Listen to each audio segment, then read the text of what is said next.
Hello friends, நான் உங்கள் ஜெபா. நான் நல்லா இருக்கேன். நீங்கள் நல்லா இருக்கீங்களா? நீ வந்து பார் சேனலுக்கு உங்களை வரவேற்கிறேன் ஃப்ரெண்ட்ஸ். ஃப்ரெண்ட்ஸ், இன்றைக்கி காலையில் எனக்கு பிரேக்ஃபாஸ்ட் வந்து இதுதான் ஃப்ரெண்ட்ஸ். என்னென்னா, நைட்டு வச்ச சாதம் ஒரு கப் எடுத்திருக்கேன் ஃப்ரெண்ட்ஸ். அப்புறம் வந்து டொமேட்டோ 2 எடுத்திருக்கேன், தக்காளி,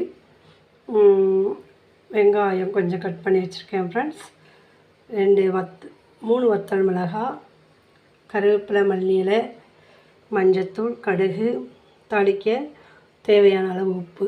இதை வச்சு தான் ஃப்ரெண்ட்ஸ் நான் வந்து ஒரு டொமேட்டோ சாதம், அதாவது தக்காளி சாதம் கிராமத்து ஸ்டைலில் எப்படி பண்ணுவாங்கன்னு சொல்லி உங்களுக்கு காட்டுறதுக்காக வந்திருக்கேன் ஃப்ரெண்ட்ஸ். நீங்கள் இது மாதிரி எங்கள் வீட்டில் நான் செய்வேன் அப்படின்னு சொல்லி நீங்கள் சொல்லுவீங்கன்னா எனக்கு கமெண்டில் தருவீங்க ஃப்ரெண்ட்ஸ். இது மாதிரி செஞ்சு சாப்பிட்ருந்தீங்கன்னா எனக்கு கமெண்டில் சொல்லுங்கள் ஃப்ரெண்ட்ஸ். இப்படி வந்து மலை நாடுகளில் இருக்க மக்கள் வந்து, ஏன்னா அவங்க எப்போவுமே குளிர்ச்சியில் இருக்கிறதுனால அவங்க இப்படி தான் செஞ்சு சாதம், பழைய சாதத்தைலாம் இவங்க இப்படி தான் சாப்பிடுவாங்க ஃப்ரெண்ட்ஸ். நாமும் இது மாதிரி செஞ்சு சாப்பிட்டு பார்ப்போம் ஃப்ரெண்ட்ஸ். பழைய சாதத்தை வேஸ்ட் பண்ணாமல் நம்ம இப்படி செஞ்சு பார்க்கலாம் ஃப்ரெண்ட்ஸ். வாங்க நம்ம எப்படி செய்கிறது பார்க்கலாம் ஃப்ரெண்ட்ஸ். இப்போ நம்ம ஆயில், குக்கிங் ஆயில் விட்டுலாம். நம்ம தக்காளி சாதத்துக்கு நமக்கு தேவையான அளவு ஆயில் ஊற்றிக்கிட்டோம் ஃப்ரெண்ட்ஸ். ஆயில் பாதி எண்ணெயும்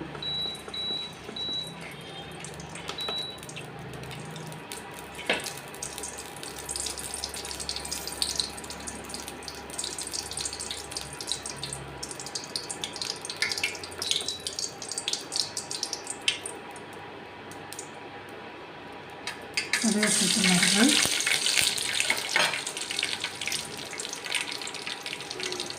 ஆனியன்,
மிளகாய் சேர்த்துருவோம்.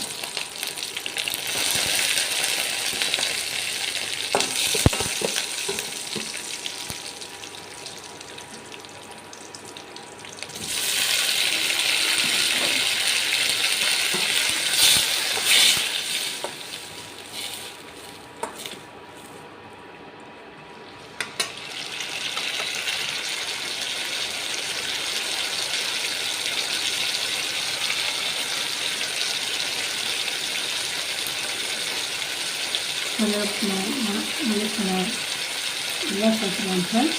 சேர்த்துட்டு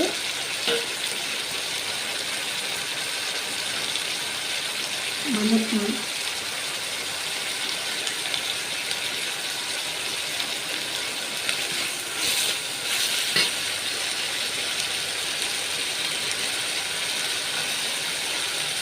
உப்பு சேர்க்கலாம் ஃப்ரெண்ட்ஸ்.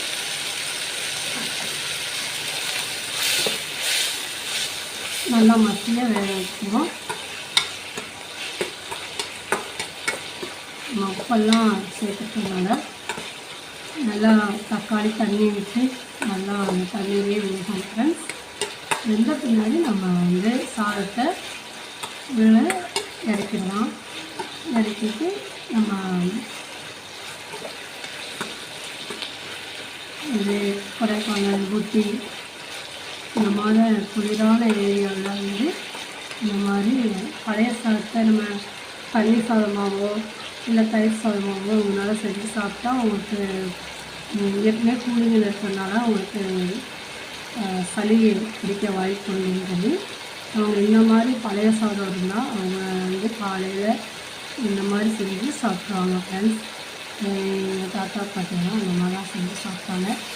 நீங்கள் இந்த மாதிரி வீட்டில் பழைய சாதத்தை இந்த மாதிரி செஞ்சு குழந்தைகளுக்கு கொடுத்துருக்கீங்களா, இல்லை இது பண்ணியிருக்கீங்களா, சாப்பிட்ருக்கீங்களா அப்படின்னு சொல்லி கமெண்டில் தெரியுங்க ஃப்ரெண்ட்ஸ்.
ப்ளஸ் நல்லா மசிச்சு வச்சு வந்து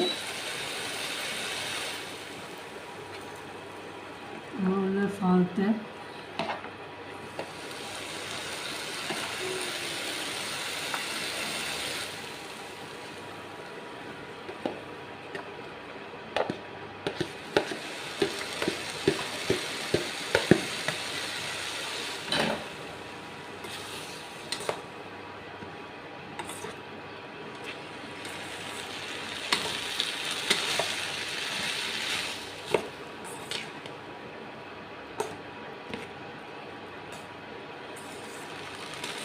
இதுக்கு இஞ்சி பூண்டு எதுவும் தேவையில்லை ஃப்ரெண்ட்ஸ். கரம் மசாலா தூள் எதுவும் தேவை கிடையாது. நீங்கள் இந்த மாதிரி ஒரு முறை செஞ்சு சாப்பிட்டு பாருங்கள், உங்களுக்கு பிடிக்கும். நீங்கள் அடிக்கடி பழைய சாதம் இருந்தால் அதை பற்றி கவலைப்பட மாட்டீங்க. இந்த மாதிரி செஞ்சு சாப்பிடலாம். இதுக்கு சைடிஷ் எதுவும் தேவைப்படாது. தேவைப்பட்டால் இது பொரியல் சட்னி நம்ம கூட வச்சுக்கலாம்.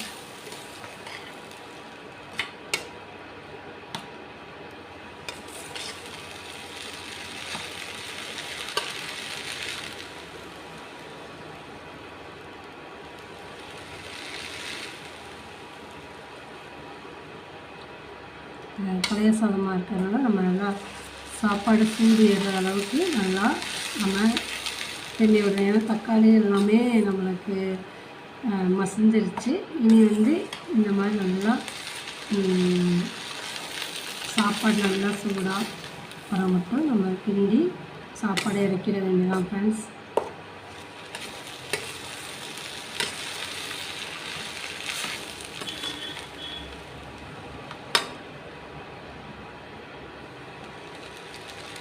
நான் சிம்மில் வச்சுட்டு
பாருங்கள் ஃப்ரெண்ட்ஸ், ஒரு ரெடிமேடாக ஒரு தக்காளி சாதம் ரெடி ஆயிடுச்சு.